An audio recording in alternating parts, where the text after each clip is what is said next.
Kanchan Outlook। ਝੱਜਾ ਉਰਜ ਸੁਰਜ ਨਹੀਂ ਜਾਣਾ, ਰਹਿਓ ਝੱਜਕ ਨਾਹੀਂ ਪਰਵਾਨਾ। ਉਰਜ ਤੋਂ ਭਾਵ ਉਲਝਣਾਂ ਦੇ ਵਿੱਚ ਫਸ ਜਾਣਾ, ਸੁਰਜ ਤੋਂ ਭਾਵ ਉਹਨਾਂ ਉਲਝਣਾਂ ਦੇ ਵਿੱਚੋਂ ਨਿਕਲਣ ਦੀ ਜਾਂਚ। ਜਿਸ ਮਨੁੱਖ ਨੇ ਚਰਚਾ ਆਦਿਕ ਵਿੱਚ ਪੈ ਕੇ ਨਿਕੰਮੀਆਂ ਉਲਝਣਾਂ ਦੇ ਵਿੱਚ ਫਸਣਾ ਸਿੱਖਿਆ, ਉਲਝਣਾਂ ਦੇ ਵਿੱਚੋਂ ਨਿਕਲਣ ਦੀ ਜਾਂਚ ਨਾ ਸਿੱਖੀ, ਝੱਜਾ ਉਰਜ ਤੇ ਸਿੱਖ ਲਿਆ, ਸੁਰਜ ਨਹੀਂ ਜਾਣਾ। ਉਲਝਣਾਂ ਦੇ ਵਿੱਚੋਂ ਨਿਕਲਣ ਦੀ ਜਾਂਚ ਨਹੀਂ ਸਿੱਖੀ, ਰਹਿਓ ਝੱਜਕ ਨਾਹੀਂ ਪਰਵਾਨਾ। ਉਹਦੀ ਸਾਰੀ ਉਮਰ ਸੰਸਿਆਂ ਦੇ ਵਿੱਚ ਹੀ ਲੰਘ ਜਾਂਦੀ ਹੈ, ਉਹਦਾ ਜੀਵਨ ਕਬੂਲ ਨਹੀਂ ਹੁੰਦਾ। ਨਿਕੰਮੀਆਂ ਚਰਚਾਵਾਂ ਦੇ ਵਿੱਚ ਪੈਣ ਤੋਂ ਮੈਨੂੰ ਅਜੋਕੇ ਸਿੱਖੀ ਦੇ ਇੱਕ ਪ੍ਰਚਾਰਕ ਦਾ ਖਿਆਲ ਦਿਮਾਗ ਦੇ ਵਿੱਚ ਆਉਂਦਾ ਹੈ। ਅਸੀਂ ਨਾਮ ਤੇ ਨਹੀਂ ਲੈਣਾ, ਪਰ ਸੂਝਵਾਨ ਸੰਗਤ ਸਮਝ ਗਈ ਹੋਵੇਗੀ। ਕਤ ਝੱਖ ਝੱਖ ਔਰਨ ਸਮਝਾਵਾ, ਝਗਰ ਕੀਏ ਝਗਰੋ ਹੀ ਪਾਵਾ। ਕਤ ਤੋਂ ਭਾਵ ਕੀ ਲਾਭ, ਝੱਖ ਝੱਖ ਤੋਂ ਭਾਵ ਖੱਪ ਖੱਪ ਕੇ। ਕਤ ਝੱਖ ਝੱਖ ਔਰਨ ਸਮਝਾਵਾ, ਕਬੀਰ ਜੀ ਕਹਿੰਦੇ ਖੱਪ ਖੱਪ ਕੇ ਹੋਰਨਾਂ ਨੂੰ ਸਮਝਾਉਣ ਦਾ ਕੀ ਲਾਭ। ਝਗਰ ਕੀਏ ਝਗਰੋ ਹੀ ਪਾਵਾ, ਚਰਚਾ ਕਰਦਿਆਂ ਆਪ ਨੂੰ ਤਾਂ ਨਿਰੀ ਚਰਚਾ ਕਰਨ ਦੀ ਹੀ ਵਾਦੀ ਪੈ ਗਈ। ਜਦੋਂ ਸਾਨੂੰ ਪਤਾ ਚੱਲ ਜਾਏ ਕਿ ਸਾਡੇ ਤੇ ਸਾਹਮਣੇ ਵਾਲੇ ਮਨੁੱਖ ਦੇ ਵਿਚਾਰ ਨਹੀਂ ਮਿਲਦੇ, ਅਕਸਰ ਅਸੀਂ ਚਰਚਾ ਦੇ ਵਿੱਚ ਪੈ ਜਾਂਦੇ ਹਾਂ। ਦੋਨੋਂ ਹੀ ਇੱਕ ਦੂਜੇ ਨੂੰ ਆਪਣੇ ਵਿਚਾਰ ਮਨਵਾਉਣ ਦੀ ਕੋਸ਼ਿਸ਼ ਦੇ ਵਿੱਚ ਪੈ ਜਾਂਦੇ ਹਨ, ਤੇ ਬਹੁਤ ਜ਼ਿਆਦਾ ਵਾਰ ਇਹ ਕੋਸ਼ਿਸ਼ ਜੋ ਹੈ ਨਾਕਾਮ ਹੀ ਸਿੱਧ ਹੁੰਦੀ ਹੈ। ਤਾਂ ਅਜਿਹੇ ਦੇ ਵਿੱਚ ਸਿਆਣਪ ਵਾਲੀ ਗੱਲ ਇਹ ਨਹੀਂ ਕਿ ਚਰਚਾ ਛੱਡ ਕੇ ਇੱਕ ਦੂਜੇ ਦੇ ਵਿਚਾਰਾਂ ਨੂੰ ਮੰਨ ਲਿਆ ਜਾਵੇ। ਇਹ ਮੰਨ ਲਿਆ ਜਾਵੇ ਕਿ ਠੀਕ ਹੈ, ਤੁਹਾਡੇ ਵਿਚਾਰ ਵੀ ਠੀਕ ਹਨ, ਮੈਨੂੰ ਮੇਰੇ ਵਿਚਾਰ ਵੀ ਠੀਕ ਲੱਗਦੇ ਹਨ। ਤੁਹਾਡੇ ਵਿਚਾਰਾਂ ਦੇ ਨਾਲ ਤੁਹਾਡਾ ਜੀਵਨ ਸਹੀ ਚੱਲਦਾ ਹੈ, ਵਧੀਆ ਗੱਲ ਹੈ। ਮੇਰੇ ਵਿਚਾਰਾਂ ਦੇ ਨਾਲ ਮੇਰਾ ਜੀਵਨ ਸਹੀ ਚੱਲਦਾ ਹੈ। ਝਗੜੇ ਦੇ ਵਿੱਚ ਕਿਉਂ ਪੈਣਾ? ਝਗੜੇ ਦੇ ਵਿੱਚ ਪਿਆ ਤੇ ਝਗੜਾ ਹੀ ਮਿਲੇਗਾ। ਝਗਰ ਕੀਏ ਝਗਰੋ ਹੀ ਪਾਵਾ। ਨਈਆਂ ਨਿਕਟ ਜੋ ਘਟ ਰਹਿਓ, ਦੂਰ ਕਹਾਂ ਤਜ ਜਾਏ। ਇਹ ਭਾਈ, ਜੋ ਪ੍ਰਭੂ ਨੇੜੇ ਵਸ ਰਿਹਾ ਹੈ, ਤੇਰੇ ਹਿਰਦੇ ਵਿੱਚ ਵਸ ਰਿਹਾ ਹੈ, ਉਹਨੂੰ ਛੱਡ ਕੇ ਤੂੰ ਦੂਰ ਕਿੱਥੇ ਜਾਂਦਾ ਹੈ। ਜਾ ਕਾਰਨ ਜਗ ਢੂੰਡਿਓ, ਨੇਰੋਂ ਪਾਇਓ ਤਾਹੀਂ। ਜਿਸ ਪ੍ਰਭੂ ਨੂੰ ਮਿਲਣ ਦੀ ਖਾਤਰ ਅਸਾਂ ਸਾਰਾ ਜਗਤ ਢੂੰਡਿਆ ਸੀ, ਉਸ ਨੂੰ ਨੇੜੇ ਹੀ ਆਪਣੇ ਅੰਦਰ ਹੀ ਲੱਭ ਲਿਆ। ਟੱਟਾ ਬਿਕਟ ਘਾਟ ਘਟ ਮਾਹੀ, ਖੋਲ ਕਪਾਟ ਮਹਿਲ ਕੇ ਨਾ ਜਾਹੀ। ਪ੍ਰਭੂ ਦੇ ਮਹਿਲ ਵਿੱਚ ਅਪੜਾਉਣ ਵਾਲਾ ਪੱਤਣ ਜੋ ਹੈ ਉਹ ਔਖਾ ਹੈ। ਅਸੀਂ ਸੰਸਾਰ ਸਮੁੰਦਰ ਦੇ ਵਿੱਚ ਗੋਤੇ ਖਾ ਰਹੇ ਹਾਂ। ਜਿਸ ਪੱਤਣ ਤੇ ਪਹੁੰਚ ਕੇ ਪਰਮਾਤਮਾ ਦੇ ਦਰਬਾਰ ਵਿੱਚ ਪਹੁੰਚਿਆ ਜਾ ਸਕਦਾ ਹੈ, ਉਸ ਪੱਤਣ ਤੱਕ ਪਹੁੰਚਣਾ ਔਖਾ ਹੈ। ਇਹ ਸਮਝ ਲਓ ਕਿ ਸੰਸਾਰ ਸਮੁੰਦਰ ਦੀਆਂ ਛੱਲਾਂ ਉਸੇ ਪਾਸਿਓਂ ਸਾਡੇ ਵੱਲ ਨੂੰ ਆ ਰਹੀਆਂ ਨੇ। ਅਸੀਂ ਉਹਨਾਂ ਛੱਲਾਂ ਦੇ ਵਿਪਰੀਤ, ਉਹਨਾਂ ਦੇ ਉਲਟ ਚੱਲ ਕੇ ਉਸ ਪੱਤਣ ਤੱਕ ਪਹੁੰਚਣਾ। ਇਸ ਲਈ ਉਹ ਪੱਤਣ ਤੱਕ ਪਹੁੰਚਣਾ ਔਖਾ ਹੈ, ਬਿਕਟ ਘਾਟ ਹੈ ਉਹ। ਪਰ ਨਾਲ ਇਹ ਵੀ ਹੈ ਕਿ ਘਟ ਮਾਹੀ, ਉਹ ਜੋ ਪੱਤਣ ਹੈ ਸਾਡੇ ਹਿਰਦੇ ਵਿੱਚ ਹੀ ਮੌਜੂਦ ਹੈ। ਖੋਲ ਕਪਾਟ ਮਹਿਲ ਕੇ ਨਾ ਜਾਹੀ। ਇਹ ਭਾਈ, ਮਾਇਆ ਦੇ ਮੋਹ ਵਾਲੇ ਕਵਾੜ ਖੋਲ ਕੇ ਤੂੰ ਪ੍ਰਭੂ ਦੀ ਹਜ਼ੂਰੀ ਵਿੱਚ ਕਿਉਂ ਨਹੀਂ ਅੱਪੜਦਾ। ਆਪਦਾ ਇਹ ਜੋ ਦਿਮਾਗ ਹੈ, ਇਹਦੇ ਕਪਾਟ ਖੋਲੀਏ, ਇਹਦਾ ਇਸਤੇਮਾਲ ਕਰੀਏ, ਵਰਤੋਂ ਕਰੀਏ। ਇਹਦੀ ਵਰਤੋਂ ਕਰਕੇ ਇਸ ਗੱਲ ਨੂੰ ਸਮਝੀਏ ਕਿ ਪਰਮਾਤਮਾ ਤੱਕ ਜਾਣਾ ਔਖਾ ਹੈ, ਪਰ ਉਹਦਾ ਰਸਤਾ ਸਾਡੇ ਅੰਦਰ ਹੀ ਹੈ। ਉਹ ਰਸਤਾ ਕਿਤੋਂ ਬਾਹਰ ਨਹੀਂ ਲੱਭਣਾ। ਉਹ ਪੱਤਣ ਜੋ ਸਾਨੂੰ ਪਰਮਾਤਮਾ ਤੱਕ ਲੈ ਕੇ ਜਾਂਦੀ ਹੈ, ਸਾਡੇ ਹਿਰਦੇ ਵਿੱਚ ਹੀ ਮੌਜੂਦ ਹੈ। ਫਿਰ ਅਸੀਂ ਕਿਉਂ ਮਾਇਆ ਦੇ ਮੋਹ ਵਾਲੇ ਕਪਾੜ ਖੋਲ ਕੇ ਪਰਮਾਤਮਾ ਦੀ ਹਜ਼ੂਰੀ 'ਚ ਨਹੀਂ ਜਾਂਦੇ। ਦੇਖ ਅਟਲ ਟਲ ਕਤੈ ਨਾ ਜਾਵਾ। ਜਿਸ ਮਨੁੱਖ ਨੇ ਹਿਰਦੇ ਵਿੱਚ ਸਦਾ ਸਥਿਰ ਰਹਿਣ ਵਾਲੇ ਪ੍ਰਭੂ ਦਾ ਦੀਦਾਰ ਕਰ ਲਿਆ, ਉਹ ਡੋਲ ਕੇ ਫਿਰ ਹੋਰ ਕਿਸੇ ਪਾਸੇ ਨਹੀਂ ਜਾਂਦਾ, ਉਹ ਟਲਦਾ ਨਹੀਂ। ਫਿਰ ਪਰਮਾਤਮਾ ਵੱਲੋਂ ਹੁੰਦਾ ਨਾ ਕਿ ਕਈ ਵਾਰ ਮਨੁੱਖ ਕਿਸੇ ਕੰਮ ਤੋਂ ਟਾਲਾ ਵੱਟ ਜਾਂਦਾ। ਟਲ ਸ਼ਬਦ ਤੋਂ ਭਾਵ ਉਹੀ ਹੈ, ਜਦੋਂ ਇੱਕ ਵਾਰ ਅਸੀਂ ਪਰਮਾਤਮਾ ਦੇ ਦੀਦਾਰ ਕਰ ਲਏ, ਫਿਰ ਅਸੀਂ ਟਾਲਾ ਵੱਟ ਕੇ ਕਿਸੇ ਦੂਜੇ ਪਾਸੇ ਨਹੀਂ ਜਾਂਦੇ। ਰਹਿ ਲਪਟ ਘਟ ਪਰਚਉ ਪਾਵਾ। ਫਿਰ ਅਸੀਂ ਪਰਮਾਤਮਾ ਦੇ ਚਰਨਾਂ ਦੇ ਨਾਲ ਲਪਟ ਜਾਂਦੇ ਹਾਂ। ਪ੍ਰਭੂ ਚਰਨਾਂ ਦੇ ਨਾਲ ਸਾਂਝ ਪਾ ਲੈਂਦੇ ਹਾਂ। ਠੱਠਾ ਇਹ ਦੂਰ ਠੱਗ ਨੀਰਾ, ਇਹ ਤੋਂ ਭਾਵ ਇਹ ਮਾਇਆ। ਠੱਗ ਨੀਰਾ ਤੋਂ ਭਾਵ ਮਿਰਗ ਤ੍ਰਿਸ਼ਨਾ। ਇਹ ਮਾਇਆ ਜੋ ਹੈ ਇਹੀ ਦੂਰ ਤੋਂ ਦਿਖਾਈ ਦੇਣ ਵਾਲੀ ਮਿਰਗ ਤ੍ਰਿਸ਼ਨਾ ਹੈ। ਮਿਰਗ ਤ੍ਰਿਸ਼ਨਾ ਤੁਸੀਂ ਜਾਣਦੇ ਹੋਵੋਗੇ।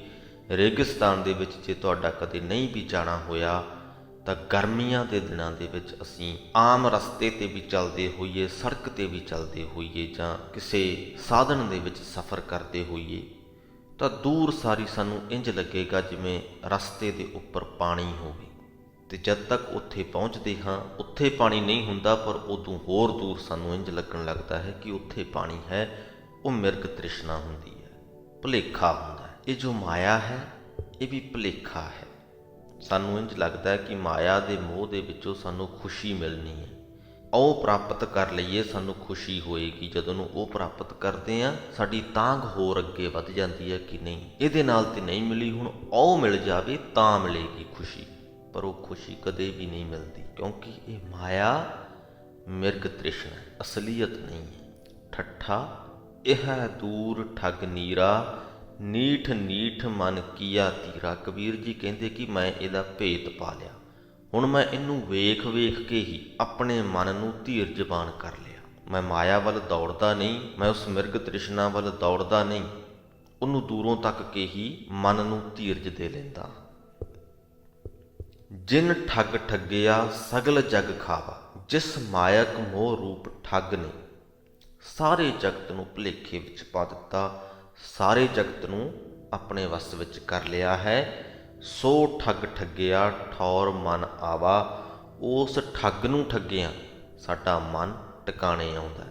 ਜਿਹੜੇ ਠੱਗ ਨੇ ਸਾਰੀ ਦੁਨੀਆ ਨੂੰ ਠੱਗਿਆ, ਅਸੀਂ ਉਸ ਠੱਗ ਨੂੰ ਹੀ ਠੱਗ ਲੈਣਾ ਹੈ ਅਤੇ ਸਾਡਾ ਮਨ ਟਿਕਾਣੇ 'ਤੇ ਆ ਜਾਣਾ। ਡੱਡਾ ਡਰ ਉਪਜੇ ਡਰ ਜਾਈ, ਜਦੋਂ ਸਾਡੇ ਹਿਰਦੇ ਦੇ ਵਿੱਚ ਪਰਮਾਤਮਾ ਦਾ ਡਰ ਵਸ ਜਾਏ। ਪਰਮਾਤਮਾ ਦੇ ਡਰ ਤੋਂ ਇੱਥੇ ਭਾਵ ਨਹੀਂ ਕਿ ਅਸੀਂ ਪਰਮਾਤਮਾ ਤੋਂ ਡਰਨ ਲੱਗੀ।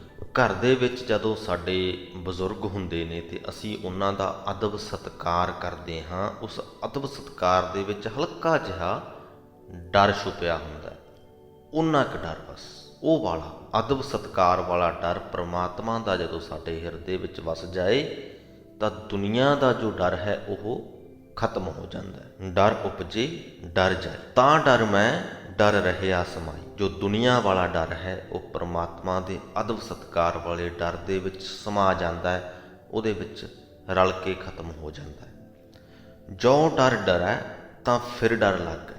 ਹੁਣ ਪਰਮਾਤਮਾ ਦੇ ਅਦਬ ਸਤਿਕਾਰ ਵਾਲਾ ਜੋ ਡਰ ਹੈ ਉਹ ਅਸਲ ਦੇ ਵਿੱਚ ਸਾਨੂੰ ਡਰਾਉਂਦਾ ਨਹੀਂ। ਜਦ ਅਸੀਂ ਡਰਦੇ ਹੋਈਏ ਤੇ ਕੰਬਣ ਲੱਗਦੇ ਹਾਂ, ਪਰ ਇਹ ਜੋ ਪਰਮਾਤਮਾ ਵਾਲਾ ਡਰ ਹੈ ਇਹ ਸਾਨੂੰ ਡਰਾਉਂਦਾ ਨਹੀਂ, ਇਹਦੇ ਨਾਲ ਅਸੀਂ ਕੰਬਣ ਨਹੀਂ ਲੱਗਦੇ। ਪਰ ਜੋ ਡਰ ਡਰੈ, ਜੇ ਦੁਨੀਆ ਵਾਲੇ ਡਰ ਤੋਂ ਅਸੀਂ ਡਰਨ ਲੱਗ ਜਾਈਏ ਤਾਂ ਫਿਰ ਡਰ ਲੱਗ ਗਏ, ਫਿਰ ਸਾਨੂੰ ਡਰ ਲੱਗਦਾ, ਫਿਰ ਅਸੀਂ ਡਰਦੇ ਹਾਂ। ਨਿਡਰ ਹੁਆ ਡਰ ਉਰ ਹੋਏ ਭਾਗਾ, ਅਤੇ ਪ੍ਰਭੂ ਦਾ ਡਰ ਜਦੋਂ ਹਿਰਦੇ ਵਿੱਚ ਵਸਾ ਕੇ ਅਸੀਂ ਨਿਰਭਉ ਹੋ ਜਾਈਏ ਤਾਂ ਮਨ ਦਾ ਜੋ ਵੀ ਸਹਿਮ ਹੈ, ਜੋ ਵੀ ਡਰ ਹੈ, ਦੁਨਿਆਵੀ ਡਰ, ਉਹ ਨੱਸ ਜਾਂਦਾ ਹੈ। ਢੱਡਾ ਢਿੱਗ ਢੂੰਡੈ ਕਤ ਆਨਾ, ਢੂੰਡਤ ਹੀ ਢਹਿ ਗਏ ਪ੍ਰਾਨਾ। ਢਿੱਗ ਤੋਂ ਭਾਵ ਨੇੜੇ ਹੀ, ਕਿ ਹੇ ਭਾਈ ਪ੍ਰਮਾਤਮਾ ਤਾਂ ਤੇਰੇ ਨੇੜੇ ਹੀ ਹੈ। ਢੂੰਡੈ ਕਤ ਆਨਾ, ਕਤ ਆਨਾ ਤੋਂ ਭਾਵ ਕਿੱਥੇ ਹੋਰ ਥਾਂ। ਪਰਮਾਤਮਾ ਤਾਂ ਤੇਰੇ ਨੇੜੇ ਹੀ ਹੈ, ਤੂੰ ਉਸ ਨੂੰ ਬਾਹਰ ਹੋਰ ਕਿੱਥੇ ਢੂੰਡਦਾ ਫਿਰਦਾ ਹੈ, ਲੱਭਦਾ ਫਿਰਦਾ ਹੈ। ਜੇ ਆਪਣੇ ਅੰਦਰੋਂ ਲੱਭਣ ਦੀ ਥਾਂ ਬਾਹਰੋਂ ਲੱਭੇਗਾ ਤਾਂ ਢੂੰਡਤ ਹੀ ਢਹਿ ਗਏ ਪ੍ਰਾਣਾ, ਢੂੰਡਦਿਆਂ ਢੂੰਡਦਿਆਂ ਤੇਰੇ ਪ੍ਰਾਣ ਵੀ ਥੱਕ ਜਾਣਗੇ, ਤੂੰ ਲੱਭ ਨਹੀਂ ਪਾਏਂਗਾ। ਚੜ੍ਹ ਸੁਮੇਰ ਢੂੰਡ ਜਬ ਆਵਾ, ਜਿਹ ਗੜ ਗੜਿਓ ਸੋ ਗੜ ਮਹਿ ਪਾਵਾ। ਭਾਵੇਂ ਸੁਮੇਰ ਪਰਬਤ ਉੱਤੇ ਵੀ ਚੜ੍ਹ ਜਾਓ, ਪਰਮਾਤਮਾ ਉੱਥੋਂ ਵੀ ਨਹੀਂ ਲੱਭਣਾ। ਚੜ੍ਹ ਸੁਮੇਰ ਢੂੰਡ ਜਬ ਆਵਾ, ਉੱਥੇ ਜਾ ਕੇ ਵੀ ਜਦੋਂ ਤੁਸੀਂ ਆਪਣੇ ਸਰੀਰ ਦੇ ਵਿੱਚ ਵਾਪਸ ਆਉਂਦੇ ਹੋ, ਭਾਵ ਸੁਮੇਰ ਪਰਬਤ 'ਤੇ ਭਾਵੇਂ ਚੜ੍ਹ ਵੀ ਜਾਓ, ਸੁਮੇਰ ਪਰਬਤ ਹੋਰਨਾਂ ਪਹਾੜਾਂ ਦੀਆਂ ਚੋਟੀਆਂ 'ਤੇ ਦੂਰ ਦੁਰਾਡੇ ਗੁਫਾਵਾਂ ਦੇ ਵਿੱਚ ਜਾ ਕੇ ਸਮਾਧੀਆਂ ਲਾ ਵੀ ਲਓ। ਉਹ ਸਭ ਕਰਨ ਤੋਂ ਬਾਅਦ ਜਦੋਂ ਆਪਣੇ ਅੰਦਰ ਝਾਤੀ ਮਾਰੋਗੇ, ਢੂੰਡ ਜਬ ਆਵਾ, ਆਪਣੇ ਅੰਦਰ ਜਦੋਂ ਝਾਤੀ ਮਾਰੋਗੇ ਤਾਂ ਪ੍ਰਮਾਤਮਾ ਤੁਹਾਨੂੰ ਉੱਥੋਂ ਮਿਲੇਗਾ। ਜੇ ਗੜ ਗੜਿਓ, ਜਿਸ ਪ੍ਰਮਾਤਮਾ ਨੇ ਮਨੁੱਖ ਦੇ ਸਰੀਰ ਰੂਪ ਇਸ ਕਿਲੇ ਨੂੰ ਬਣਾਇਆ ਹੈ, ਸੋ ਗੜ ਮਹਿ ਪਾਵਾ ਉਸ ਪ੍ਰਮਾਤਮਾ ਨੂੰ ਇਸ ਕਿਲੇ ਦੇ ਵਿੱਚੋਂ ਹੀ ਲੱਭਿਆ ਜਾ ਸਕਦਾ ਹੈ। ਨਾਣਾ ਰਣ ਰੁੱਤੋ ਨਰ ਨੇਹੀ ਕਰੈ, ਨਾ ਨਿਵੈ ਨਾ ਫੁਨ ਸੰਚਰੈ। ਸੰਸਾਰ ਦੀ ਇਸ ਰਣ ਭੂਮੀ ਦੇ ਵਿੱਚ ਵਿਕਾਰਾਂ ਦੇ ਨਾਲ ਜੰਗ ਦੇ ਵਿੱਚ ਰੁੱਝਾ ਹੋਇਆ ਜੋ ਮਨੁੱਖ ਵਿਕਾਰਾਂ ਨੂੰ ਵਸ ਵਿੱਚ ਕਰਨ ਦੀ ਸਮਰੱਥਾ ਪ੍ਰਾਪਤ ਕਰ ਲੈਂਦਾ ਹੈ, ਉਹ ਨਾ ਤੇ ਵਿਕਾਰਾਂ ਅੱਗੇ ਨਿਆਉਂਦਾ ਹੈ ਤੇ ਨਾ ਹੀ ਉਹਨਾਂ ਦੇ ਨਾਲ ਸਮਝੌਤਾ ਕਰਦਾ, ਕੋਈ ਮੇਲ ਮਿਲਾਪ ਕਰਦਾ। ਧਨ ਜਨਮ ਤਾਂ ਹੀ ਕੋ ਗਣੈ, ਜਗਤ ਵਿੱਚ ਉਸੇ ਮਨੁੱਖ ਦੇ ਜੀਵਨ ਨੂੰ ਭਾਗਾਂ ਵਾਲਾ ਗਿਣਿਆ ਜਾਂਦਾ ਹੈ। ਮਾਰੈ ਏਕੈ ਤਜ ਜਾਏ ਘਣੈ, ਉਹ ਮਾਰਦਾ ਸਿਰਫ ਆਪਣੇ ਇੱਕ ਮਨ ਨੂੰ ਹੈ ਤੇ ਉਹਦੇ ਨਾਲ ਅਨੇਕਾਂ ਹੀ ਜੋ ਵਿਕਾਰ ਹਨ ਉਹ ਆਪਣੇ ਆਪ ਹੀ ਤਜ ਜਾਂਦੇ ਹਨ, ਛੱਡੇ ਜਾਂਦੇ ਹਨ। ਤੱਤਾ ਅਤਰ ਤਰਿਓ ਨਾ ਜਾਈ, ਤਨ ਤ੍ਰਿਭਵਨ ਮਹਿ ਰਹਿਓ ਸਮਾਈ। ਇਹ ਜਗਤ ਇੱਕ ਐਸਾ ਸਮੁੰਦਰ ਹੈ ਜਿਸ ਨੂੰ ਤਰਨਾ ਔਖਾ ਹੈ। ਅਤਰ ਤੋਂ ਭਾਵ ਜਿਹਨੂੰ ਤਰਿਆ ਨਾ ਜਾ ਸਕੇ। ਇਸ ਸੰਸਾਰ ਸਮੁੰਦਰ ਦੇ ਵਿੱਚੋਂ ਪਾਰ ਲੰਘਿਆ ਨਹੀਂ ਜਾ ਸਕਦਾ ਜਦੋਂ ਤੱਕ ਤਨ ਤ੍ਰਿਭਵਨ ਮਹਿ ਰਹਿਓ ਸਮਾਈ, ਜਦੋਂ ਤੱਕ ਸਾਡਾ ਤਨ ਜਾਣੀ ਸਾਡੇ ਗਿਆਨ ਇੰਦਰੇ ਸੰਸਾਰ ਦੇ ਰਸਾਂ ਦੇ ਵਿੱਚ ਡੁੱਬੇ ਰਹਿੰਦੇ ਹਨ, ਤ੍ਰਿਭਵਨ ਦੇ ਵਿੱਚ ਸਮਾਏ ਰਹਿੰਦੇ ਹਨ। ਜੋ ਤ੍ਰਿਭਵਨ ਤਨ ਮਾਹੇ ਸਮਾਵਾ, ਤੇ ਜਦੋਂ ਇਹ ਤ੍ਰਿਭਵਨ ਸਾਡੇ ਸਰੀਰ ਦੇ ਵਿੱਚ ਸਮਾ ਜਾਵੇ, ਭਾਵ ਸਾਡੇ ਸਰੀਰ ਦੇ ਅੰਦਰ ਜਾ ਕੇ ਮਿਟ ਜਾਵੇ, ਸੰਸਾਰ ਦੇ ਰਸਾਂ ਦਾ ਚਸਕਾ ਜੋ ਹੈ ਜਦੋਂ ਮਿਟ ਜਾਵੇ, ਤਉ ਤਤੈ ਤਤ ਮਿਲਿਆ ਸੱਚ ਪਾਵੈ। ਤਦੋਂ ਜੀਵ ਦੀ ਆਤਮਾ ਪ੍ਰਭੂ ਦੀ ਜੋਤ ਵਿੱਚ ਮਿਲ ਜਾਂਦੀ ਹੈ ਤੇ ਜੀਵ ਨੂੰ ਸੱਚ ਦੀ ਪ੍ਰਾਪਤੀ ਹੁੰਦੀ ਹੈ, ਉਸ ਪਰਮਾਤਮਾ ਦੀ ਪ੍ਰਾਪਤੀ ਹੁੰਦੀ ਹੈ। ਥੱਥਾ ਅਥਾ ਥਾ ਨਹੀਂ ਪਾਵਾ, ਉਹ ਅਥਾ ਇਹ ਥਿਰ ਨਾ ਰਹਾਵਾ। ਮਨੁੱਖ ਦਾ ਮਨ ਅਥਾਹ ਪਰਮਾਤਮਾ ਦੀ ਥਾਂ ਨਹੀਂ ਪਾ ਸਕਦਾ। ਉਹ ਪਰਮਾਤਮਾ ਅਥਾਹ ਹੈ ਜਿਸ ਦੀ ਡੂੰਘਾਈ ਨੂੰ ਲੱਭਿਆ ਨਹੀਂ ਜਾ ਸਕਦਾ, ਤੇ ਸਾਡਾ ਜੋ ਮਨ ਹੈ ਉਸ ਅਥਾਹ ਦੀ ਥਾਂ ਨਹੀਂ ਪਾ ਸਕਦਾ, ਭਾਵ ਉਹਦੀ ਡੂੰਘਾਈ ਨੂੰ ਜਾਂਚ ਨਹੀਂ ਸਕਦਾ। ਉਹ ਅਥਾਹ ਜੋ ਪਰਮਾਤਮਾ ਹੈ ਉਹ ਬੜਾ ਬੇਅੰਤ ਹੈ। ਇਹ ਥਿਰ ਨਾ ਰਹਾਵਾ, ਤੇ ਜੋ ਮਨੁੱਖ ਦਾ ਮਨ ਹੈ ਇਹ ਕਦੇ ਇੱਕ ਥਾਂ ਟਿਕ ਕੇ ਨਹੀਂ ਰਹਿੰਦਾ, ਪਰਮਾਤਮਾ ਦੇ ਚਰਨਾਂ ਦੇ ਵਿੱਚ ਜੁੜਨ ਦਾ ਉਦਮ ਨਹੀਂ ਕਰਦਾ। ਥੋੜਾ ਥਲ ਥਾਨਕ ਆਰੰਭ ਹੈ। ਇਹ ਜੋ ਮਨ ਹੈ ਥੋੜੀ ਜਿਤਨੀ ਮਿਲੀ ਹੋਈ ਭੋਏ ਦੇ ਵਿੱਚ ਬਹੁਤ ਵੱਡੇ ਨਗਰ ਬਣਾਉਣੇ ਸ਼ੁਰੂ ਕਰ ਦਿੰਦਾ ਹੈ, ਭਾਵ ਕਿ ਇੱਕ ਛੋਟੀ ਜੀ ਉਮਰ ਸਾਨੂੰ ਮਿਲਦੀ ਹੈ, ਉਸ ਉਮਰ ਦੇ ਵਿੱਚ ਸਾਡਾ ਮਨ ਬਹੁਤ ਸਾਰੇ ਪਸਾਰ ਬੈਠਦਾ ਹੈ। ਬਿਨ ਹੀ ਥੰਬੈ ਮੰਦਰ ਥੰਬੈ, ਤੇ ਇਹ ਸਾਰੇ ਜੋ ਪਸਾਰਨੇ ਹਨ ਵਿਅਰਥ ਹਨ। ਕਬੀਰ ਜੀ ਕਹਿੰਦੇ ਮਨ ਨੂੰ ਇਹ ਇੰਜ ਹੈ ਜਿਵੇਂ ਬਿਨਾਂ ਥੰਮਾਂ ਤੋਂ ਮੰਦਰ ਉਸਾਰਿਆ ਜਾ ਰਿਹਾ ਹੋਵੇ, ਘਰ ਉਸਾਰਿਆ ਜਾ ਰਿਹਾ ਹੋਵੇ, ਹਵਾ ਦੇ ਵਿੱਚ ਮਹਿਲ। ਸਾਡੇ ਮਨ ਵੱਲੋਂ ਪਸਾਰੇ ਗਏ ਸਾਰੇ ਪਸਾਰਨੇ ਜੋ ਹਨ ਹਵਾ ਦੇ ਵਿੱਚ ਉਸਾਰੇ ਗਏ ਮਹਿਲਾਂ ਵਰਗੇ ਹਨ। ਦੱਦਾ ਦੇਖ ਜੋ ਬਿਨਸਨ ਹਾਰਾ, ਜਸ ਅਦੇਖ ਤਸ ਰਾਖ ਵਿਚਾਰਾ। ਇਹ ਜੋ ਸੰਸਾਰ ਸਾਡੀਆਂ ਅੱਖਾਂ ਦੇ ਨਾਲ ਸਾਨੂੰ ਦਿਸ ਰਿਹਾ ਹੈ ਇਹ ਸਾਰਾ ਬਿਨਸਨਹਾਰਾ ਹੈ, ਨਾਸਵੰਤ ਹੈ। ਜਸ ਅਦੇਖ, ਤੇ ਜੋ ਅਦੇਖ ਹੈ ਜੋ ਦਿਖਦਾ ਨਹੀਂ ਹੈ ਇਹਨਾਂ ਅੱਖਾਂ ਦੇ ਨਾਲ, ਤਸ ਰਾਖ ਵਿਚਾਰਾ। ਹੈ ਭਾਈ ਤੂੰ ਆਪਣੇ ਵਿਚਾਰ, ਤੂੰ ਆਪਣੀ ਸੁਰਤ ਉਹਦੇ ਵਿੱਚ ਜੋੜ ਕੇ ਰੱਖ। ਦਸਵਾਂ ਦੁਆਰ ਕੁੰਚੀ ਜਬ ਦੀਜੈ, ਤਉ ਦਇਆਲ ਕੋ ਦਰਸ਼ਨ ਕੀਜੈ। ਉਸ ਦਿਆਲ ਪ੍ਰਭੂ ਦਾ ਦੀਦਾਰ ਤਦੋਂ ਹੀ ਕੀਤਾ ਜਾ ਸਕਦਾ ਹੈ ਜਦੋਂ ਗੁਰਬਾਣੀ ਰੂਪ ਕੁੰਜੀ ਅਸੀਂ 10ਵੇਂ ਦੁਆਰ ਦੇ ਵਿੱਚ ਲਾਈਏ, ਆਪਣੇ ਦਿਮਾਗ ਨੂੰ ਗੁਰਬਾਣੀ ਦੀ ਕੁੰਜੀ ਦੇ ਨਾਲ ਖੋਲ੍ਹੀਏ, ਤਾਂ ਪ੍ਰਮਾਤਮਾ ਦਾ ਦਰਸ਼ਨ ਅਸੀਂ ਕਰ ਸਕਦੇ ਹਾਂ। ਤੱਦਾ ਅਰਧੈ ਉਰਧ ਨਿਬੇਰਾ, ਅਰਧੈ ਉਰਧੈ ਮੰਝ ਬਸੇਰਾ। ਅਰਧੈ ਤੋਂ ਭਾਵ ਜੀਵ ਆਤਮਾ ਤੇ ਦੂਜਾ ਅਰਥ ਹੈ ਨੀਵਾਂ। ਉਰਧ ਤੋਂ ਭਾਵ ਪਰਮਾਤਮਾ ਤੇ ਦੂਜਾ ਅਰਥ ਹੈ ਉੱਚਾ। ਜਦੋਂ ਜੀਵ ਆਤਮਾ ਦਾ ਨਿਵਾਸ ਪਰਮਾਤਮਾ ਵਿੱਚ ਹੁੰਦਾ ਹੈ, ਅਰਧੈ ਉਰਧ ਭਾਵ ਜਦੋਂ ਨੀਵੇਂ ਦਾ ਨਿਵਾਸ ਉੱਚੇ ਦੇ ਵਿੱਚ ਹੁੰਦਾ ਹੈ, ਜਦੋਂ ਨੀਵਾਂ ਉੱਚੇ ਦੇ ਚਰਨਾਂ ਦੇ ਨਾਲ ਸਾਂਝ ਪਾਉਂਦਾ ਹੈ ਤਾਂ ਪ੍ਰਭੂ ਨਾਲ ਇੱਕ ਰੂਪ ਹੋਇਆਂ ਹੀ ਜੀਵ ਦੇ ਜਨਮ ਮਰਨ ਦਾ ਖਾਤਮਾ ਹੁੰਦਾ ਹੈ, ਨਿਬੇੜਾ ਹੋ ਜਾਂਦਾ ਹੈ। ਜੀਵ ਆਤਮਾ ਤੇ ਪਰਮਾਤਮਾ ਦੀ ਵਿੱਥ ਮੁੱਕ ਜਾਂਦੀ ਹੈ। ਅਰਧੈ ਛਾੜ ਉਰਧ ਜੋ ਆਵਾ, ਜਦੋਂ ਜੀਵ ਨੀਵੀਂ ਅਵਸਥਾ ਨੂੰ ਛੱਡ ਕੇ, ਮਾਇਆ ਦੇ ਮੋਹ ਵਾਲੀ ਅਵਸਥਾ ਨੂੰ ਛੱਡ ਕੇ ਉੱਚੀ ਅਵਸਥਾ ਭਾਵ ਪ੍ਰਮਾਤਮਾ ਦੇ ਨਾਲ ਸਾਂਝ ਵਾਲੀ ਅਵਸਥਾ ਦੇ ਵਿੱਚ ਅੱਪੜਦਾ ਹੈ, ਤਉ ਅਰਧੈ ਉਰਧ ਮਿਲਿਆ ਸੁਖ ਪਾਵਾ। ਤਦੋਂ ਜੀਵ ਨੂੰ ਪ੍ਰਮਾਤਮਾ ਮਿਲ ਪੈਂਦਾ ਹੈ ਤੇ ਇਸ ਨੂੰ ਅਸਲ ਸੁੱਖ ਦੀ ਪ੍ਰਾਪਤੀ ਹੁੰਦੀ ਹੈ। ਨੰਨਾ ਨਿਸ ਦਿਨ ਨਿਰਖਤ ਜਾਈ, ਨਿਰਖਤ ਨੈਣ ਰਹੇ ਰਤਵਾਈ। ਨਿਰਖਤ ਤੋਂ ਭਾਵ ਉਡੀਕ ਕਰਨੀ। ਜਿਸ ਜੀਵ ਦਾ ਦਿਨ ਰਾਤ, ਨਿਸ ਦਿਨ ਦਿਨ ਰਾਤ, ਨਿਰਖਤ ਜਾਈ ਪ੍ਰਮਾਤਮਾ ਦੇ ਦੀਦਾਰ ਦੀ ਉਡੀਕ ਕਰਦਿਆਂ ਗੁਜ਼ਰਦਾ ਹੈ। ਨਿਰਖਤ ਨੈਣ ਰਹੇ ਰਤਵਾਈ, ਤੱਕਦਿਆਂ ਤੱਕਦਿਆਂ, ਉਡੀਕਦਿਆਂ ਉਡੀਕਦਿਆਂ ਉਸ ਦੇ ਨੇਤਰ ਪ੍ਰਭੂ ਦੇ ਦੀਦਾਰ ਲਈ ਮਤਵਾਲੇ ਹੋ ਜਾਂਦੇ ਹਨ। ਰਤਵਾਈ ਤੋਂ ਭਾਵ ਮਤਵਾਲੇ ਹੋ ਜਾਣਾ। ਨਿਰਖਤ ਨਿਰਖਤ ਜਬ ਜਾਏ ਪਾਵਾ, ਦੀਦਾਰ ਦੀ ਤਾਂਘ ਕਰਦਿਆਂ ਕਰਦਿਆਂ ਜਦੋਂ ਆਖਰ ਨੂੰ ਦੀਦਾਰ ਹੁੰਦਾ ਹੈ, ਤਬ ਲੈ ਨਿਰਖੈ ਨਿਰਖ ਮਿਲਾਵਾ।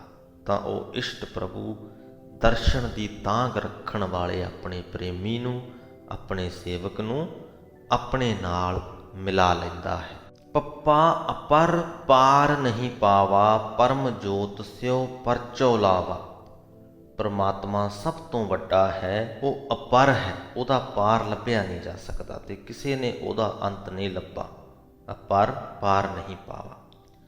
ਪਰਮ ਜੋਤ ਸਿਓ ਪਰਚੋ ਲਾਵਾ। ਜਿਸ ਜੀਵ ਨੇ ਪਰਮ ਜੋਤ ਚਾਨਣ ਦੇ ਸਰੋਮੇ ਪ੍ਰਭੂ ਦੇ ਨਾਲ ਪਿਆਰ ਜੋੜਿਆ ਹੈ, ਪੰਚੋ ਇੰਦਰੀ ਨਿਗ੍ਰਹਿ ਕਰੀ, ਉਹ ਆਪਣੇ ਪੰਜੇ ਹੀ ਗਿਆਨ ਇੰਦਰੀਆਂ ਨੂੰ ਵਸ ਦੇ ਵਿੱਚ ਕਰ ਲੈਂਦਾ ਹੈ।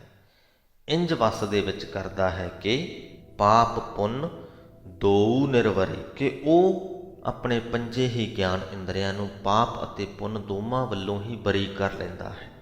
ਭਾਵ ਇਹ ਹੈ ਕਿ ਪ੍ਰਮਾਤਮਾ ਦੇ ਨਾਲ ਸਾਂਝ ਜਿਸ ਮਨੁੱਖ ਨੇ ਕਾਇਮ ਕਰ ਲਈ, ਉਹ ਅਜਿਹੀ ਆਤਮਿਕ ਅਵਸਥਾ 'ਤੇ ਉੱਪੜ ਜਾਂਦਾ ਹੈ ਕਿ ਉਹਨੂੰ ਕੋਈ ਵੀ ਕਾਰਜ ਕਰਨ ਤੋਂ ਪਹਿਲਾਂ ਸੋਚਣਾ ਨਹੀਂ ਪੈਂਦਾ ਕਿ ਇਹ ਪੁੰਨ ਦਾ ਕੰਮ ਹੈ ਕਿ ਪਾਪ ਦਾ। ਸੁਤੇ ਸਿੱਧ ਹੀ ਉਹਦੇ ਵੱਲੋਂ ਕੀਤਾ ਹੋਇਆ ਹਰ ਕੰਮ ਵਿਕਾਰਾਂ ਤੋਂ ਬਰੀ ਹੁੰਦਾ ਹੈ। ਉਹ ਕੋਈ ਵੀ ਕੰਮ ਕਿਸੇ ਵੀ ਵਿਕਾਰ ਦੀ ਪੂਰਤੀ ਦੇ ਲਈ ਨਹੀਂ ਕਰਦਾ। ਫੱਫਾ ਬਿਨ ਫੂਲੈ ਫਲ ਹੋਈ, ਤਾਂ ਫਲ ਫੰਕ ਲਖੈ ਜੋ ਕੋਈ। ਜੇ ਜੀਵ ਆਪਣੇ ਉੱਤੇ ਮਾਣ ਕਰਨਾ ਛੱਡ ਦੇਵੇ, ਫੁੱਲਣਾ ਛੱਡ ਦੇਵੇ, ਤਾਂ ਫਲ ਹੋਈ ਤੋਂ ਭਾਵ ਉਹਨੂੰ ਉਹ ਨਾਮ ਪਦਾਰਥ ਰੂਪ ਫਲ ਮਿਲ ਜਾਂਦਾ ਹੈ ਜਿਸ ਦੀ ਖਾਤਰ ਇਹ ਮਨੁੱਖਾ ਜਨਮ ਮਿਲਿਆ ਹੈ। ਤਾਂ ਫਲ ਫੰਕ ਲਖੈ ਜੋ ਕੋਈ। ਤੇ ਜੇ ਕੋਈ ਉਸ ਰੱਬੀ ਸੂਝ ਦਾ ਰਤਾ ਕਵੀ ਝਲਕਾਰਾ ਸਮਝ ਲਏ, ਪ੍ਰਮਾਤਮਾ ਦੇ ਨਾਮ ਪਦਾਰਥ ਦਾ ਰਤਾ ਜਿੰਨਾ ਵੀ ਝਲਕਾਰਾ ਸਮਝ ਲਵੇ, ਦੂਣ ਨਾ ਪਰਈ ਫੰਕ ਵਿਚਾਰੈ, ਤਾਂ ਉਹ ਉਸ ਝਲਕਾਰੇ ਨੂੰ ਵਿਚਾਰੇ ਤਾਂ ਜਨਮ ਮਰਨ ਦੀ ਖੱਡ ਵਿੱਚ ਨਹੀਂ ਪੈਂਦਾ।